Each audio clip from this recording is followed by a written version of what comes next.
قرآن پاک کی ایک آیت کا مختصر حصہ اور حضور صلی اللہ علیہ وسلم کی ایک لمبی حدیث کا مختصر ٹکڑا آپ کے سامنے عرض کیا ہے، ان کی تلاوت کی سعادت حاصل کی ہے۔ اللہ تبارک و تعالی اس کے متعلق ضروری باتیں عرض کرنے کی توفیق عطا فرمائے، اس کے بعد پھر ہم سب کو اس پہ عمل کی توفیق نصیب فرمائے۔ بات ایک دفعہ سنی جائے یا 100 دفعہ تو مقصد عمل ہوتا ہے۔ اگر بات سنی، بار بار سنی لیکن عمل میں نہیں آئی تو پھر اس بات کا کامل فائدہ نہیں ہوتا۔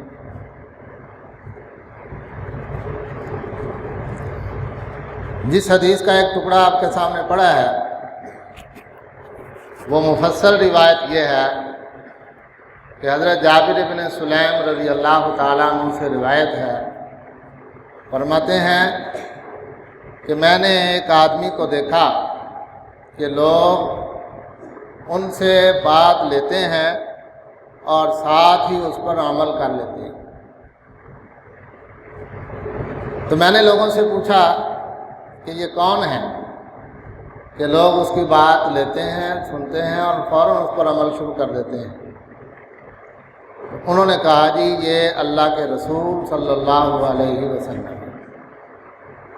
یعنی صحابہ اکرام کی پوری زندگی کا خلاصہ اور نچوڑ اس جملے میں ہے کہ صحابہ اکرام حضور صلی اللہ علیہ وسلم سے ایک بات سن لیتے تھے تو پھر اس کے بعد اس پر عمل ہی ہوتا تھا، عمل کے علاوہ دوسری چیز نہیں تھی۔ یہ نہیں کہ ارادہ کر لیا ہے، وعدہ کر لیا ہے، کچھ عرصے کے بعد اس پر عمل شروع کریں گے۔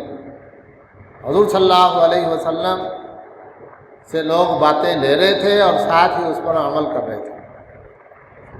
وہ فرماتے ہیں کہ میں حضور صلی اللہ علیہ وسلم کی خدمت میں حاضر ہوا اور میں نے کہا انت رسول اللہ، کہ آپ اللہ کے رسول صلی اللہ علیہ وسلم ہیں؟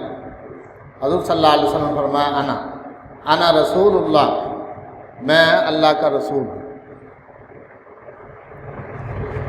اس سوال سے پہلے اس نے ایک سوال یہ بھی کیا، سلام کیا آپ کو، اور سلام بھی اس طریقے سے کیا علیک السلام یا رسول اللہ، علیک السلام یا رسول اللہ، 2 مرتبہ اس نے کہا۔ تو حضور صلی اللہ علیہ وسلم نے فرمایا لا تقل علیک السلام، بھائی علیک السلام یہ کوئی سلام کا طریقہ نہیں ہے۔ سلام کرنے کا طریقہ ہے السلام علیکم ورحمۃ اللہ، لفظ السلام پہلے آتا ہے اور علیکم کا لفظ بعد میں آتا ہے۔ تو آپ پہلے لفظ السلام کہیں اور اس کے بعد علیکہ کہیں۔ یہ علیک السلام، پہلے علیکہ کہنا بعد میں السلام کہنا، فإنہا تحیۃ الموتیٰ، یہ تو مردوں کا سلام ہے، یعنی مردوں کو اگر سلام کرنا ہو تو ان میں علیکہ کا لفظ پہلے آ جاتا ہے، السلام کا لفظ بعد میں آتا ہے۔ زمانہ جاہلیت میں لوگ مردوں کے بارے میں، فوت ہو جانے والوں کے بارے میں مرثیے، دردناک قصیدے کہا کرتے تھے۔ ان قصیدوں میں یہ الفاظ ہوتے تھے کہ فوت ہونے والوں کے لیے علیکہ کا لفظ پہلے اور السلام کا لفظ بعد میں۔ قرآن پاک میں بھی جہاں کسی پر بد دعا کرنی ہو تو علیکہ کا لفظ پہلے ہے اور جو بد دعا ہے اس کا ذکر بعد میں۔ شیطان کے بارے میں اللہ تعالیٰ فرماتے ہیں علیک اللعن، علیکہ کا لفظ پہلے ہے اور لعنت کا لفظ بعد میں ہے۔ یہ استعمال ٹھیک نہیں۔ حضور صلی اللہ علیہ وسلم فرمایا لا تقل علیک السلام، علیک السلام نہ کہو، السلام علیکہ، السلام علیکم، یہ لفظ استعمال کرو۔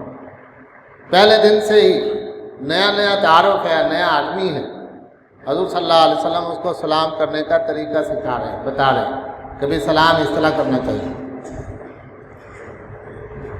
تو انہوں نے پوچھا کہ آپ اللہ کے رسول ہیں؟ حضور صلی اللہ علیہ وسلم فرمایا انا رسول اللہ، میں اللہ تعالیٰ کا رسول ہوں۔ کون اللہ؟ آگے اللہ تعالیٰ کا تعارف حضور صلی اللہ علیہ وسلم نے کروایا، فرمایا کہ وہ اللہ اذا اصابک ضر فدعوتہ فکشفہ عنک، کہ اگر تجھے کوئی تکلیف پہنچے، کوئی پریشانی پہنچے، کوئی دکھ اور تکلیف پہنچے تو اللہ تبارک و تعالیٰ سے دعا کرے تو اللہ تبارک و تعالیٰ اس دعا کی برکت سے تیری تکلیف کو دور فرما دے گا۔ اور فرمایا وہ اللہ اذا اصابک عام سنۃ فدعوتہ فانبتھا لک، کہ اگر تجھے کہاں سالی پہنچے، فصلیں نہ ہو گئے، بارش نہ ہو، تو تو اللہ تبارک و تعالیٰ سے دعا کرے تو اللہ تبارک و تعالیٰ تیرے لیے قحط سالی کو دور فرما دیں گے، بارشیں عطا فرما دیں گے، فصلیں تیرے لیے اگا دیں گے۔ تو حضور صلی اللہ علیہ وسلم نے اللہ تبارک و تعالیٰ کا تعارف کروایا کہ اللہ کا تعارف وہ یہ ہے کہ تکلیف پہنچے تو اللہ تبارک و تعالیٰ سے دعا مانگو، اللہ تیری تکلیف دور کر دیں گے۔ قحط سالی پہنچے تو اللہ تعالیٰ سے دعا کرو، اللہ تعالیٰ تیرے لیے فصل اگا دیں گے۔ اور فرمایا کہ اگر تو زمین کے ایسے حصے میں ہو جو جنگل ہے، کوئی چیز اگی ہوئی نہیں ہے، اور وہاں تیری سواری تجھ سے گم ہو جائے تو اللہ تبارک و تعالیٰ سے دعا کرے تو اللہ تبارک و تعالیٰ تیری سواری تجھے واپس لوٹا دے۔ حضور صلی اللہ علیہ وسلم نے اللہ تبارک و تعالیٰ کا تعارف کروایا کہ میں اس اللہ کا رسول ہوں۔ اور بعض حضرات فرماتے ہیں کہ اسی روایت کا، اسی حصے کا دوسرا ترجمہ یہ ہے، فرمایا میں اس اللہ کا رسول ہوں جس رسول کی شان یہ ہے کہ اگر تجھے کوئی تکلیف پہنچے، پریشانی پہنچے، میں تیرے حق میں دعا کر دوں تو اللہ تیری تکلیف دور فرما دے۔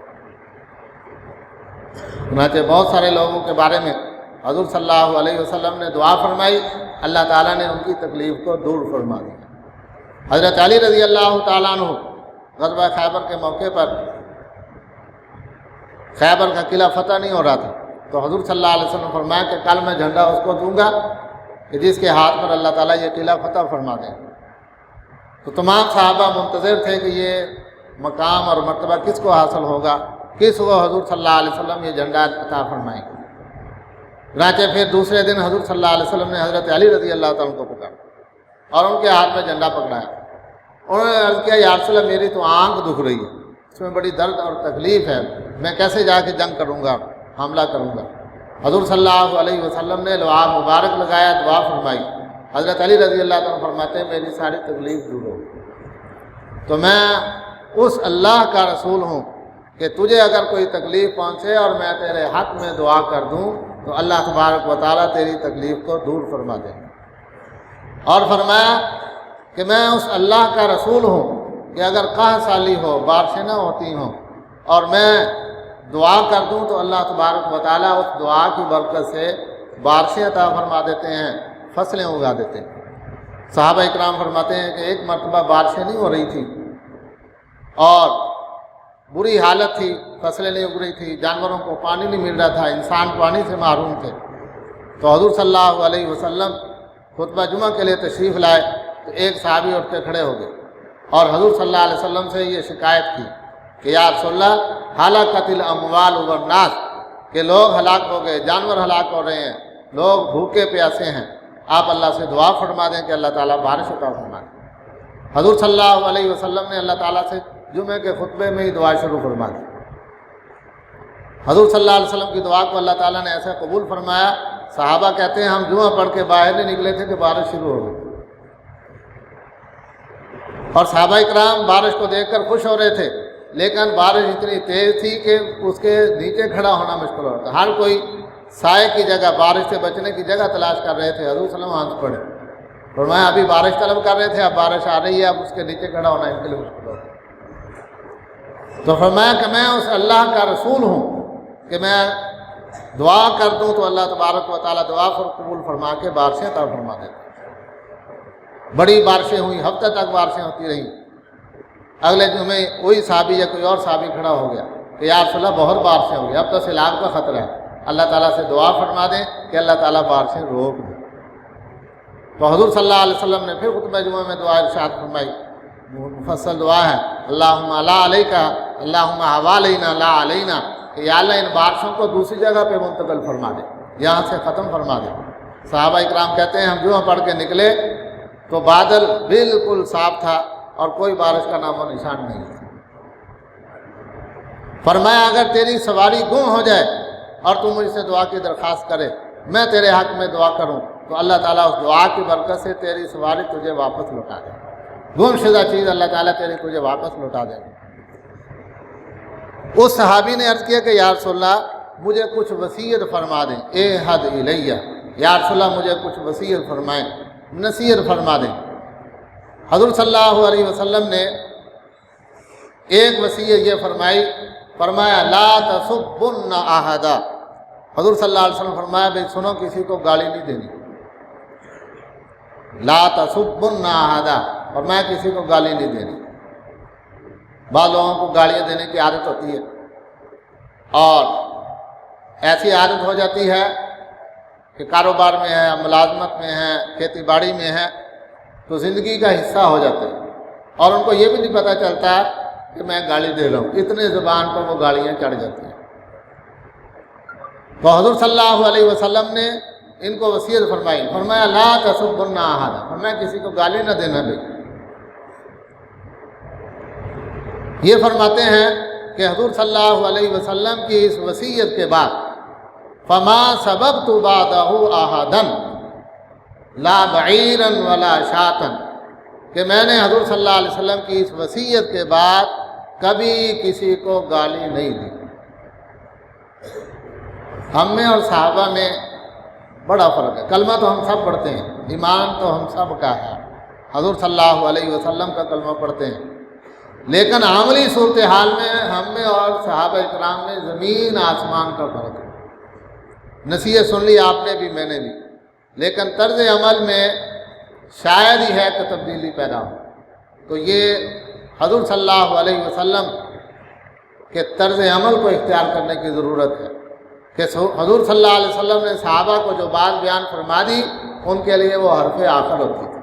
اب نیا ہے، نیا تعارف ہے، حضور صلی اللہ علیہ وسلم سے وصیت لے رہے ہیں۔ حضور صلی اللہ علیہ وسلم نے وصیت فرمائی، اس وصیت پر ایسا عمل ہے، فرماتے ہیں کہ پھر میں نے کبھی گالی نہیں دی۔ انسان تو فرمایا انسان کسی جانور کو بھی گالی نہیں دی، کسی آزاد کو گالی نہیں دی، کسی غلام کو۔ اس زمانے میں آزاد و غلام کا سلسلہ ہوتا تھا، اس زمانے میں نوکر ملازم ہوتے ہیں، اور گالیاں دینے کو اپنی چودراہٹ کا حصہ سمجھتے ہیں، پیشہ سمجھتے ہیں، اور اس میں یہ سمجھتے ہیں کہ ہماری اس میں بڑی شان ہے۔ حالانکہ حضور صلی اللہ علیہ وسلم فرمایا سباب المسلم فسوق، کہ کسی مسلمان کو گالی دینا گناہ ہے اور اس سے لڑ پڑنا، فرمایا یہ تو کافروں والا کام ہے۔ کافر تو نہیں ہوتا لیکن کافروں والا طرز عمل۔ تو حضور صلی اللہ علیہ وسلم نے ان کو وصیت فرمایا کہ کبھی کسی کو گالی نہ دینا۔ وہ فرماتے ہیں کہ اس کے بعد پھر میں نے کبھی کسی کو گالی، زبان پہ میری گالی آئی ہی نہیں، نہ کسی آزاد کو گالی دی، نہ کبھی کسی غلام کو گالی دی، نہ کسی اونٹ کو گالی دی، نہ کسی بکری کو گالی دی۔ آپ کہیں گے اونٹ بکری کون گالی دیتا ہے؟ اصل میں جن کی عادت ہوتی ہے گالی دینے کی، وہ انسان جانوروں تک کو بھی گالیاں دیتے ہیں، بلکہ جانور سے ہٹ کر اگر کوئی کام ٹھیک نہ ہو رہا ہو تو اس کو بھی گالیاں دینا شروع کر دیتے ہیں، موٹی دو چار گالیاں دیتے، کہتے تو ٹھیک نہیں ہو رہا۔ یہ بری عادت جب بنی ہوئی ہوتی ہے اس کا پھر یہ نتیجہ ہوتا ہے کہ آدمی کی یہ عادت جاتی نہیں۔ تو حضور صلی اللہ علیہ وسلم سے محبت اور صحابہ اکرام سے سچی عقیدت کا نتیجہ یہ ہے کہ زبان پر گالی کا لفظ نہیں آنا چاہیے۔ ویسے تو ہر مسلمان کی یہی شان ہونی چاہیے، ہر مسلمان کی یہی شان ہونی چاہیے، اس کی زبان پر گالی نہ آئے، بالخصوص جو لوگ قرآن پاک پڑھتے ہیں، جو لوگ حدیث پاک پڑھتے ہیں، جن کا سارا دن قرآن پاک اور حدیث پاک پڑھنے کا مشغلہ ہے،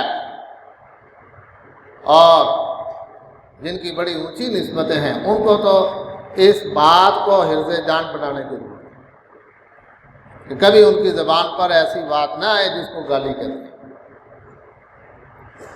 فرماتے ہیں کہ حضور صلی اللہ علیہ وسلم نے مجھ کو ایک ہی مرتبہ وصیت فرمائی، ایک ہی مرتبہ تاکید فرمائی، یہ بار بار 2 گھنٹے بیان نہیں، یہ چند منٹ کی حدیث ہے۔ حضور صلی اللہ علیہ وسلم نے اس کو چند باتیں بیان فرمائی، لیکن ایسا اس پر عمل فرمایا، کہتے ہیں میں نے پھر کبھی بھول کر بھی کسی کو گالی نہیں دی۔ ایک صحابی کہتے ہیں حضور صلی اللہ علیہ وسلم نے ہم سے ایک موقع پر کچھ عہد لیے، ان میں سے ایک عہد یہ لیا کہ بھئی کسی سے کبھی کوئی چیز نہ مانگنا، کبھی کسی سے کوئی چیز نہ مانگنا۔ وہ صحابہ اکرام کہتے ہیں کہ ہمارا اس وصیت پر ایسا عمل تھا کہ زندگی بھر ہم نے کبھی کسی سے کوئی چیز نہیں مانگی، حتیٰ کہ فرماتے ہیں کہ میں سواری پر ہوتا اور سواری کو ہانکنے کے لیے جو چھوٹی چھڑی رکھی ہوتی تھی وہ نیچے گر جاتی تھی، تو میں نے کبھی کسی کو یہ بھی نہیں کہا یہی نیچے سے اٹھا کے مجھے، خود وہ نیچے اترتا تھا اور نیچے اتر کر پھر اس لاٹھی کو خود اٹھا کے پھر اپنی سواری پہ سوار ہوتا تھا۔ کہ حضور صلی اللہ علیہ وسلم سے ہمارا معاہدہ ہے کہ کبھی گالی نہیں دینی، کبھی کسی سے کام نہیں لینا۔ تو حضور صلی اللہ علیہ وسلم سے انہوں نے وصیت چاہیے، یا رسول اللہ مجھے وصیت فرما دیں۔ فرمایا پہلی وصیت یہ ہے کہ کبھی کسی کو گالی نہیں دیں۔ آج سے ہم عہد کریں کہ انشاءاللہ ہماری زبان پر کبھی گالی کا لفظ نہیں آئے گا، کبھی کسی کو ہم گالی نہیں دیں گے۔ حضور صلی اللہ علیہ وسلم نے دوسری نصیحت فرمائی، فرمایا وَلَا تَحْقِرَنَّ مِنَ الْمَعْرُوفِ شَيْئًا، کسی نیکی کو حقیر نہ سمجھنا، کسی نیکی کو حقیر نہ جاننا، یعنی اگر چھوٹی سی نیکی بھی کر سکتے ہو کر گزرو، شاید اللہ تبارک و تعالیٰ اس نیکی کی برکت سے ہی تمہاری مغفرت اور بخشش فرما دے۔ ایک صحابی فرماتے ہیں حضور صلی اللہ علیہ وسلم نے واقعہ ذکر فرمایا بنی اسرائیل میں ایک آدمی تھا، وہ راستے سے تکلیف دہ چیز کو ہٹا دیتا تھا، اٹھا کے ایک طرف رکھ دیتا تھا۔ اللہ تبارک و تعالیٰ نے محض اس کے اس عمل کی وجہ سے اس کی مغفرت اور بخشش فرما دی۔ اور بخاری شریف میں یہ مشہور واقعہ درج ہے، حضور صلی اللہ علیہ وسلم نے فرمایا کہ ایک فاحشہ عورت نے ایک پیاسے کتے کو پانی پلا دیا۔ اب کتا جانور ہے اور اچھے جانوروں میں بھی اس کا کوئی شمار نہیں ہے۔ فرمایا ایسا گھر جس کے اندر جنبی ہو، کتا ہو، تصویر ہو، اس گھر میں رحمت کے فرشتے داخل نہیں ہوتے۔ لیکن ایسا جانور جب مجبور ہو، بھوک سے تڑپ رہا ہو، اس کو اگر پانی پلا دے، حالانکہ وہ عورت جو پانی پلانے والی تھی وہ فاحشہ قسم کی تھی، لیکن اللہ کی مخلوق پر اس نے جو رحم کیا اور مہربانی کی، اللہ تعالیٰ نے اس کی برکت سے اس فاحشہ عورت کی مغفرت اور بخشش فرمائی۔ ایک جانور کو پانی پلا دے، ایک جانور کو پانی پلانے کے نتیجے میں اللہ نے اس کی بخشش فرما دی۔ آپ اندازہ لگائیں اگر کسی انسان کو پانی پلائیں تو پھر کیا ملے گا، اور کسی مسلمان کو اگر پانی پلائے، اور پھر اگر کسی قاری صاحب کو، کسی حافظ کو اور حافظ قرآن کو پانی پلائے تو اس پر کیا برکات حاصل ہوں۔ فرمایا لا تحقرن من المعروف شیئا، کسی نیکی کو حقیر نہ سمجھو۔ شیطان کا ایک حملہ ہوتا ہے کہ بعض دفعہ بڑی نیکی کا آدمی ارادہ کرتا ہے تو شیطان اس کو کہتا ہے کہ اتنی بڑی نیکی تو اس سے نہیں ہو سکتی، اس لیے نہ کر۔ چنانچہ بڑی نیکی کا ارادہ کرتا ہے، شیطان کرنے نہیں دیتا کہ یہ تیرے بس سے باہر ہے۔ اور اگر چھوٹی نیکی ہو، مثلا جیسے میں نے بتایا راستے میں تپائی پڑی ہے، ایک طرف اٹھا کے رکھ دی، کوئی پتھر پڑا ہے وہ ایک طرف اٹھا کے رکھ دیا، کوئی کانٹے دار جھاڑی پڑی ہے وہ ایک طرف رکھ دی، وہ کام کرنے لگتا ہے تو شیطان کہتا ہے یہ نیکی کر لے گا تو پھر کیا ہو جائے گا، تو کون سا بڑے بزرگوں میں شمار ہو جائے گا، لہذا یہ نیکی کرنے کا، وہ نیکی بھی اسے چھڑا دیتا ہے، بڑی کرنے نہیں دیتا، تیرے اندر ہمت نہیں، اور چھوٹی کے بارے میں کہتا ہے کہ اس کا کیا فائدہ، رہنے دو اس کو۔ حالانکہ آدمی کو دونوں نیکیاں کرنی چاہیے، اللہ بڑی کی توفیق عطا فرمائے وہ بھی کرے، اور اگر اللہ تعالیٰ چھوٹی کی توفیق عطا فرمائے چھوٹی بھی کرے، شاید اللہ تعالیٰ اس چھوٹی نیکی ہی کی برکت سے اس کی مغفرت اور بخشش فرما دے۔ ایک محدث کے بارے میں آتا ہے، فوت ہو گئے تو وہ کسی نے خواب میں دیکھا تو پوچھا بھی کیا ہوا، کہنے لگے کہ ہم تو یہ سمجھ رہے تھے کہ ساری زندگی قرآن پڑھایا، حدیث پڑھائی، لکھی، بڑی دین کی خدمت کی ہے، اللہ تعالیٰ نے یہ سارے قبول کی ہوں گی، مغفرت فرمائی ہوگی۔ تو اللہ کے سامنے حاضری ہوئی، اللہ نے فرمایا کہ بھئی تمہارا ایک عمل بڑا پسند آیا اور اس کی وجہ سے ہم آپ کی مغفرت کرتے ہیں۔ وہ عمل یہ ہے کہ ایک مرتبہ آپ حدیث لکھ رہے تھے، اور اس زمانے میں حدیث لکھنے کے لیے سیاہی کی دواتیں ہوتی تھی، قلم ہوتے تھے، تو آپ نے وہ قلم سیاہی میں ڈبو کر لکھنے کا ارادہ کیا تو ایک مکھی اس قلم پہ آ کر بیٹھ گئی۔ تو آپ نے اپنا لکھنا تھوڑی دیر موقوف کر دیا کہ شاید یہ پیاسی ہوگی اور اس کو پیاس لگی ہوئی ہوگی، تو آپ نے کہا کہ چلو پہلے یہ اپنی پیاس بجھا لے، میں دوبارہ پھر سیاہی میں ڈبو کر لکھ لوں گا۔ تو آپ نے جو ہماری اس مخلوق پر مہربانی کی ہے، ننھی منی مخلوق پر، کمزور مخلوق پر جو مہربانی کی ہے، ہمیں آپ کی یہ نیکی بڑی پسند آئی ہے اور اس لیے ہم آپ کی مغفرت اور بخشش فرماتے ہیں۔ بعض دفعہ بڑی بڑی نیکیاں رہ جاتی ہیں اور اللہ کی نظر میں چھوٹی نیکی کی ایسی قدر ہوتی ہے کہ اس کی وجہ سے اللہ تعالیٰ بندے کی مغفرت اور بخشش فرما دیتے ہیں۔ تو فرمایا لا تحقرن من المعروف شیئا، کسی نیکی کو حقیر نہ سمجھو۔ کسی کو نیکی کی بات بتا سکتے ہو، کسی کو نماز کا کہہ سکتے ہو، کسی کو برائی سے روک سکتے ہو تو روک دو، ہو سکتا ہے تمہارا یہ کہنا سننا ہی تمہارے لیے مغفرت اور بخشش کا سامان ہو جائے۔ اور تیسری نصیحت فرمایا کہ وَإِن تَكَلَّمَ أَخَاكَ، کہ اگر تو اپنے بھائی سے بات کرے تو فرمایا خندہ پیشانی سے بات کرنا، ہنستے اور مسکراتے ہوئے چہرے کے ساتھ بات کرنا۔ فرمایا یہ کسی کو ہنس کر مل لینا، خندہ پیشانی کے ساتھ مل لینا، فرمایا یہ بھی نیکیوں میں سے ہے۔ کوئی آدمی آپ کے پاس آیا، کسی ضرورت کے لیے آیا، کسی کام کے لیے آیا، کام ہو یا نہ ہو، کسی سے ہنستے ہوئے مل لینا، ہنستے مسکراتے مل لینا، فرمایا یہ بھی نیکیوں میں سے ہے۔ حضور صلی اللہ علیہ وسلم سے انہوں نے مزید درخواست کی۔ حضور صلی اللہ علیہ وسلم نے چوتھی وصیت اس کو یہ بیان فرمائی، جس کا ٹکڑا میں نے خطبہ جمعہ کے اندر تلاوت کیا، کہ حضور صلی اللہ علیہ وسلم فرمایا ایاک و اسبال الازار، فرمایا کہ اپنی لنگی کو نیچے لٹکانے سے بچو۔ یعنی آدمی کی شلوار، آدمی کی لنگی یا نیچے پینٹ پہنی ہوئی ہوتی ہے، کوئی بھی چیز جو نیچے والے حصے میں پہنی ہوئی ہوتی ہے، حضور صلی اللہ علیہ وسلم نے فرمایا کہ اس کو نیچے نہ لٹکاؤ۔ سنت کیا ہے؟ فرمایا کہ نصف ساق، نصف پنڈلی تک اپنی شلوار کو رکھو، یہ سنت ہے۔ اور فرمایا ٹخنوں سے اوپر رکھنا واجب ہے۔ اور فرمایا کہ جو ٹخنوں سے نیچے لٹکاتا ہے فَإِنَّهَا مِنَ الْمَخِيلَةِ، فرمایا یہ تکبر میں سے، یہ متکبرین کی نشانی ہے۔ متکبر قسم کے جو لوگ ہوتے ہیں وہ اپنی شلواریں ٹخنوں سے نیچے رکھتے ہیں، نیچے لٹکاتے ہیں، اپنی لنگیاں نیچے لٹکاتے ہیں۔ تو لنگی نیچے لٹکانا، شلوار نیچے لٹکانا ٹخنوں سے، حضور صلی اللہ علیہ وسلم نے فرمایا یہ تکبر میں سے ہے۔ فَإِنَّ اللَّهَ لَا يُحِبُّ الْمُخِيلَةَ، اور اللہ تبارک و تعالیٰ اس تکبر کو پسند نہیں فرماتا۔ حضرت عبداللہ ابن عمر رضی اللہ تعالیٰ عنہ فرماتے ہیں کہ میں حضور صلی اللہ علیہ وسلم کی خدمت میں حاضر ہوا تو میری لنگی نیچے تھی۔ حضور صلی اللہ علیہ وسلم فرمایا ارفع ازارک، اپنی لنگی اوپر کرو۔ وہ کہتے ہیں میں نے لنگی کچھ اوپر کر لی۔ حضور صلی اللہ علیہ وسلم فرمایا ارفع ازارک، اور اونچی کرو، اور تھوڑی سی اور اونچی کر لی۔ 3 مرتبہ حضور صلی اللہ علیہ وسلم نے اسے بیان فرمایا، اور نصف پنڈلی تک انہوں نے اپنی لنگی کر لی۔ فرمایا ہاں یہاں تک رکھو۔ فرماتے ہیں اس کے بعد سے پھر میرا معمول یہی تھا کہ ہمیشہ میری لنگی پھر وہیں رہی۔ صحابہ نے جو حضور صلی اللہ علیہ وسلم سے ایک مرتبہ بات لے لی پھر اس کو چھوڑا نہیں۔ یہ شلوار نماز میں بھی اسی طرح ہے اور نماز سے باہر بھی اسی طرح ہے۔ بعض مسلمان ہمارے ایسے ہیں، دوست ایسے ہیں جن کو پتہ نہیں ہوتا مسئلے کا، اور شلواریں ٹخنوں سے نیچے لٹکاتے ہیں۔ تو اس میں حضور صلی اللہ علیہ وسلم نے سخت وعیدیں بیان فرمائی ہیں۔ ایک حدیث میں حضور صلی اللہ علیہ وسلم فرمایا کہ جو کپڑا ٹخنوں سے نیچے لٹکتا ہوگا ففی النار، فرمایا دوزخ میں جائے گا۔ تو کپڑا تو دوزخ میں نہیں جایا کرتا، کپڑے والا دوزخ میں جائے گا۔ اور حضور صلی اللہ علیہ وسلم نے آخری وصیت یہ بیان فرمایا کہ کسی کو آر نہ دلانا۔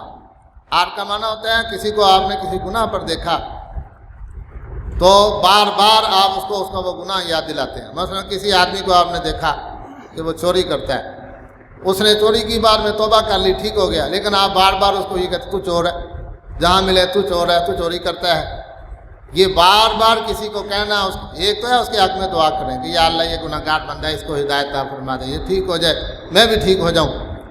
ایک ہے یہ دعا کرنا، اور ایک ہے بار بار اس کو چڑھانے کے لیے یہ عیب اس کے سامنے ذکر کرنا۔ تو حضور صلی اللہ علیہ وسلم فرمایا کہ اگر تجھے کوئی آر اس طریقے سے دلائے تو تو نے کسی کو آر نہیں دیا، اگر تو جوابی کارروائی نہیں کرے گا تو کہنے والے کا وبال اسی پر پڑے گا۔